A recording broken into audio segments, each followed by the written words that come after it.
அனைவருக்கும் வணக்கம். நான் உங்கள் ஆர்ஜிராஜ். எல்லாரும் எப்படி இருக்கீங்க? நல்லா இருக்கீங்களா? நல்லா இருப்போம். எல்லாரும் நல்லா இருப்பாங்க. இன்னைக்கு நம்ம என்ன பார்க்க போறோம் அப்படின்னா, அபிராம் லோத்தை மீட்கிறது. அதாவது போன எபிசோடு பார்த்தவங்களுக்கு தெரிஞ்சிருக்கும். ஸோ லோத்துங்கிறவரை கைது பண்ணி கூட்டிட்டு போயிடுறாங்க அந்த போர்க்களத்தில். அதாவது அவங்க நாட்டு மேல படையெடுத்ததுனால எதிரி நாட்டு மன்னர்கள் தூக்கிட்டு போயிடுறாங்க. இப்போ அவருடைய அண்ணன் அதாவது அபிராம் என்ன பண்றாப்ல அப்படின்னா, தன்னுடைய தம்பியை காப்பாற்றணும் அப்படின்னு மீட்டெடுக்கணும்னு முயற்சி பண்றாரு. ஸோ அதை பத்தின டீட்டெயில்ஸ் தான் இன்னைக்கு நம்ம பார்க்க போறோம். ஸோ தலைப்பு பார்த்தீங்க அப்படின்னா, அபிராம் லோத்தை மீட்கின்றான். லோத் கைது செய்யப்பட்டதை அபிராம் அறிந்து கொண்டான். அவன் தனது குடும்பத்தினர் அனைவரையுமே அழைத்தான். அவர்களிடம் 318 பயிற்சி பெற்ற வீரர்கள் இருந்தனர். அவன் அவர்களோடு தன் நகரம் வரை பகைவனை துரத்தி கொண்டு சென்றான். அன்று இரவு அவனும் அவனது வீரர்களும் பகைவரை திடீரென்று தாக்கினர். அவர்களை தோற்கடித்து தமாஸ்குவின் வடக்கேயுள்ள கோபா வரை துரத்தினார். பிறகு பகைவர்களால் எடுத்துச் சென்ற அனைத்து பொருட்களையும் அபிராம் மீட்டு கொண்டான். பெண்கள், வேலைக்காரர்கள் மற்றும் லோத் அவனது பொருட்கள் அனைத்தையும் மீட்கப்பட்டன. பிறகு அபிராம் கோத்ரலகோமாராவையும்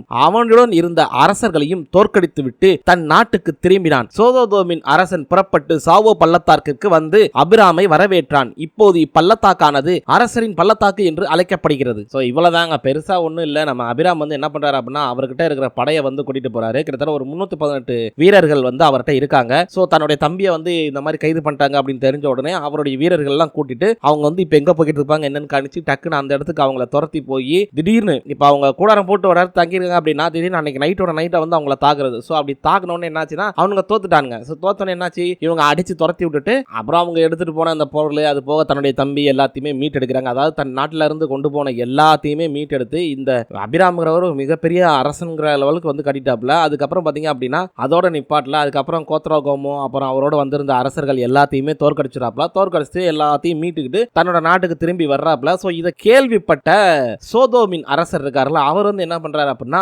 சாவோ பள்ளத்தாக்குக்கு நேரா வர்றாரு. ஏன்னா இவங்க அந்த வழியா கடந்து வந்தாகணும். ஸோ அங்க அவர் அபிராமை வரவேற்று நீங்க செஞ்சது ஒரு மிகப்பெரிய சாதனை அப்படிங்கிற மாதிரி அவர் வரவேற்று அவருக்கான மரியாதையை கொடுக்குறாரு.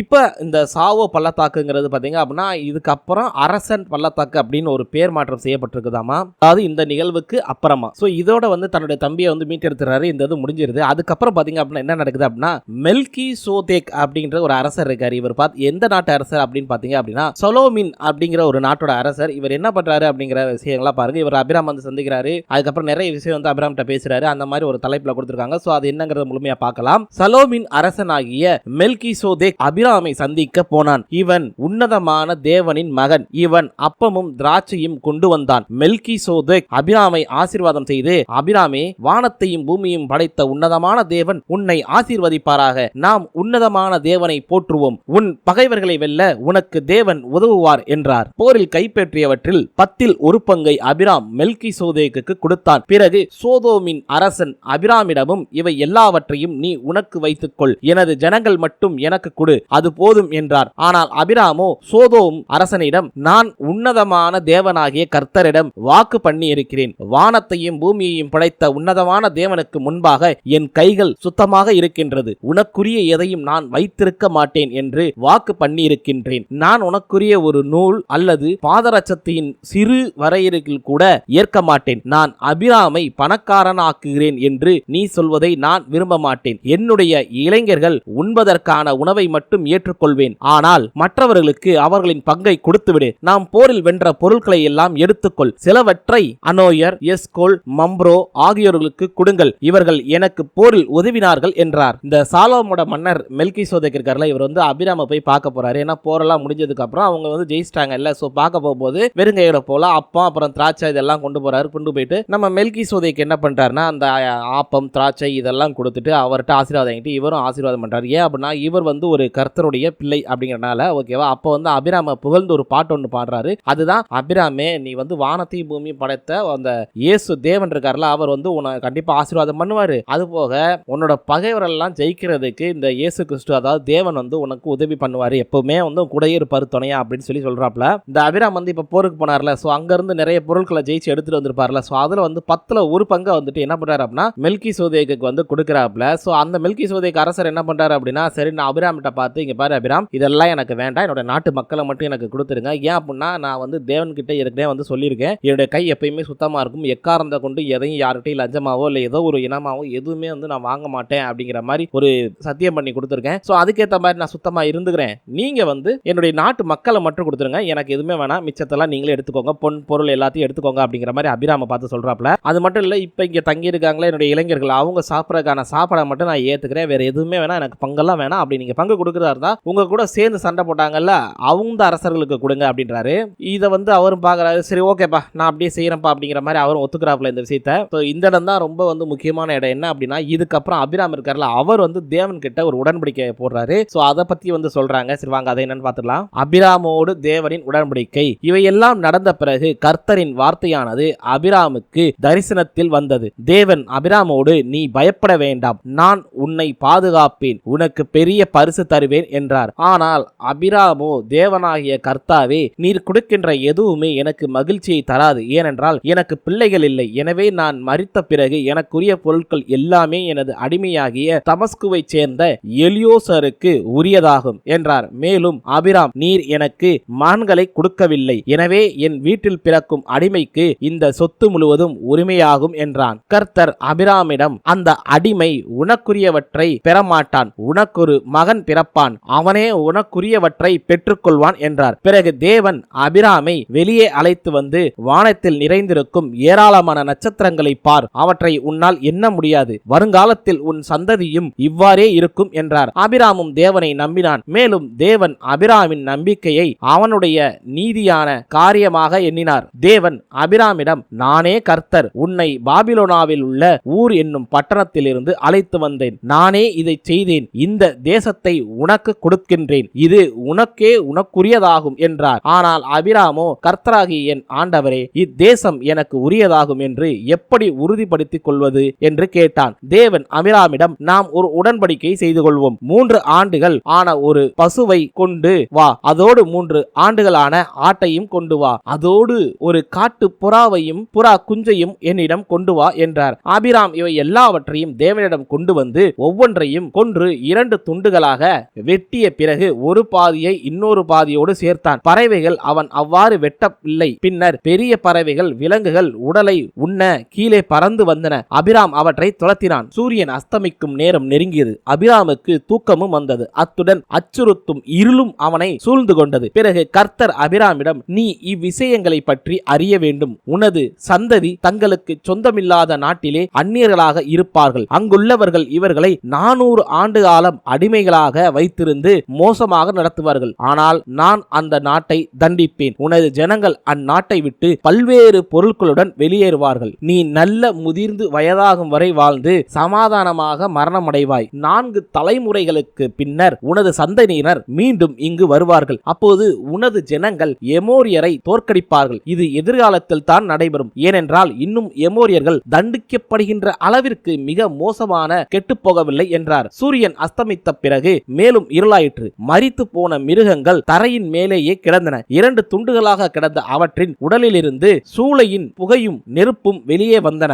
ஆகையால் அன்று கர்த்தர் அபிராமோடு ஒரு வாக்குறுதியும் உடன்படிக்கையும் செய்து கொண்டார். கர்த்தர், நான் இந்த நாட்டை உன் சந்ததிக்கு தருவேன். எகிப்து நதி முதல் யூப்ரோட்டிஸ் நதி வரையிலுள்ள இடத்தை கொடுப்பேன். இந்த பூமி கோனியர், கோனிசியர், சத்மேனியர், எத்தியர், பெர்ஷியர், ரோபாய்மியர், எமோரியர், கனானியர், கீர்கசியர் மற்றும் எபூசியருக்கு சொந்தமானதாகும் என்றார். இதுதாங்க நம்ம கர்த்தர் வந்து யாரு கூட, அபிராம் கூட போட்டுக்கிட்ட ஒரு உடன்படிக்கை. சரி, அது என்னங்கிறத தெளிவா பார்க்கலாம். அபிராம் வந்து தன்னோட நாட்டுக்கு வந்துடுறாப்ல. சோ வந்ததுக்கு அப்புறம் பாத்தீங்க அப்படின்னா திடீர்னு கர்த்தர் வந்து காட்சி தரார். நேர்ல வராப்ல. வந்துட்டு, என்னப்பா எப்படி இருக்க, சரி ஓகே, உன்னை வந்து பயப்பட வேணாம், நான் வந்து உன்னை பாதுகாக்கிறதுக்காக உனக்கு வாக்கு கொடுத்துருக்கேன், அது மாதிரி எப்பயும் பாதுகாப்பேன், அது போக உனக்கு ஒரு பரிசு தர போறேன், அதுக்காக தான் நீங்க வந்திருக்கேன் அப்படிங்கிறாரு. சரிங்க அரசே அப்படிங்கிற மாதிரி அவரும் சரி கர்த்தா அப்படிங்கிற மாதிரி தான் ஃபர்ஸ்ட் சொல்றாரு. அதன் பிறகு வந்து அபிராம் சொல்றாரு தேவன்கிட்ட, கர்த்தரே நல்லா புரிஞ்சுக்கோங்க, நீங்க எனக்கு எதுவும் தர வேண்டாம். ஏன் அப்படின்னா எது கொடுத்தாலும் எனக்கு சந்தோஷம் இருக்காது. ஏன்னா அதை அனுபவிக்கிறதுக்கு எனக்கு பிள்ளைங்கிறது யாரும் கிடையாது. சரியா? அப்படியே நீங்க வந்து பரிசு கொடுத்தாலும் சரி, அதை வந்து யாருக்கு போகுது, என்னுடைய அடிமைகளுக்கு தான் போகும். அது போக வந்து அவர் சொல்றாரு, இல்ல நீங்க வந்து எனக்கு ஒரு பையனை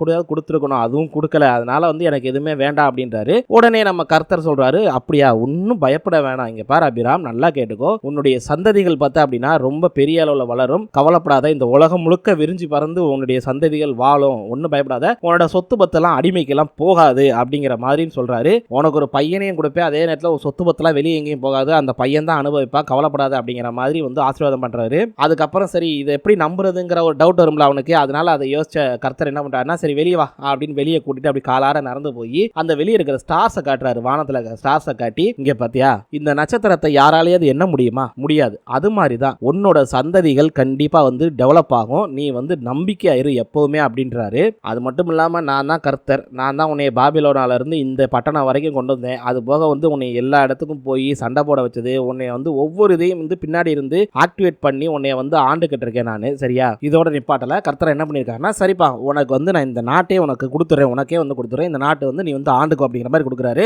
அதுக்கு அவரும் சொல்றாரு, இதை எப்படி நான் நம்புறது, எனக்கு இந்த நாட்டை நீங்க கொடுப்பீங்க அப்படின்னு. சரி நம்ம 2 பேரும் ஒரு உடன்படிக்கைக்கு வருவோம், நான் சொல்ற மாதிரி செய். ஒரு 3 வயசுள்ள பசுமாடை கொண்டு வா, அதே நேரத்தில் 3 வயசுள்ள ஒரு ஆட்டையும் கொண்டு வா, அது போக வந்து காட்டுப்புறா அதையும் கொண்டு அதோட குஞ்சோட கொண்டு வரணும் அப்படின்றாரு. சரி நான் போய் கொண்டு வரேன் அப்படின்னு சொல்லிட்டு இது எல்லாத்தையுமே கலெக்ட் பண்ணி நம்மளோட அபிராம் வந்து கொண்டு வராப்ல. கொண்டு வந்து சரி அதை அப்படியே கொடுப்பாரு பார்த்தா அதெல்லாம் இல்லை, அதை 2 வெட்டி எல்லாம் பாதியற, அதாவது எல்லாத்தையுமே பாதி பாதியை வெட்டி அப்படி போட்டாப்ல பரப்பி. ஸோ அந்த கட்டத்தில் என்ன ஆகுது அப்படின்னா, வானத்தில் பறந்துட்டு இருந்த ஒரு பெரிய பறவை ஒன்று அந்த உடலை சாப்பிட்றதுக்காக வருது. இவர் துரத்தி அடிச்சிடறாப்ல.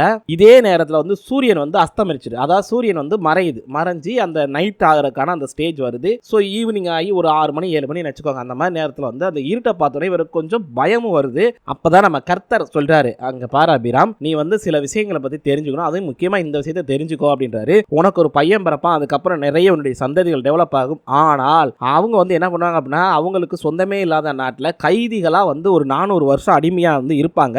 அதுக்கப்புறம் வந்து அவங்க அந்த நாட்டெல்லாம் விட்டு வெளியே வந்து, அதுவும் இல்லாம நிறைய பொருட்களோட வெளியே வருவாங்க, ஒரு சிலரால காப்பாற்றப்பட்டு. சரியா அப்படின்றாரு. அது மட்டும் இல்ல, நீ நல்லா வயசாகி உனக்கு வந்து தூக்கத்திலே மரணம் வர்ற மாதிரி தான் வந்து உன்னுடைய விதிப்படி எழுதப்பட்டிருக்குது, நீ ஒன்னும் கவலைப்படாதப்பா அப்படிங்கிறாரு. இது எல்லாமே எதிர்காலத்தில் நடக்கும். உன்னுடைய சந்ததிகள் வந்து ஒரு இடத்துல அடிமையா இருந்து அதுக்கப்புறம் இந்த நாட்டுக்கு வந்து இந்த நாட்டை எமோரியர்கள் ஆண்டுகிட்டு இருப்பாங்க. அந்த ஸ்டேஜ்ல அந்த எமோரியர்களை வந்து இவங்க தோக்கடிச்சு அதுக்கப்புறம் இந்த நாட்டை கைப்பற்றி இவங்க வந்து ஆட்சி செய்வாங்க அப்படிங்கிற மாதிரி சொல்லிடுறாரு. அது போக வந்து இன்னொன்று சொல்றாரு என்ன அப்படின்னா, இந்த நாடு மட்டும் கிடையாது, உனக்கு இந்த எகிப்து நதியில இருந்து யூப்ரோட்டிஸ் நதி அப்படிங்கிற வரைக்கும் வந்து உனக்கு நான் வந்து இடத்தப்புறம் கொடுத்துருவேன். அதே போல நீ ஆட்சி செய்ததுக்கு அப்புறம் பாத்தீங்கன்னா அப்படின்னா, உன்னுடைய சந்ததிகளுக்கு, அதாவது உன்னுடைய சந்ததிகள் இருக்கும் போதே இந்த நாட்டை யார் யார் ஆட்சி செய்வாங்க அப்படிங்கறதையும் சொல்லிடுறாரு. அதுல கிட்டத்தட்ட ஒரு 5-6 பேர் சொல்றாருங்க. அதுல பாத்தீங்க அப்படின்னா, ஃபர்ஸ்ட் கோனியர் அப்படிங்கிறாரு, அதுக்கடுத்து கோனிசியர் அப்படின்னு 2வதா சொல்றாரு, 3வதா வந்து சத்மேனியர் அப்படிங்கிற மாதிரி சொல்றாரு, அதுக்கடுத்து 4வதா வந்து எத்தியர் அப்படிங்கிறவங்களும், 5வதா வந்து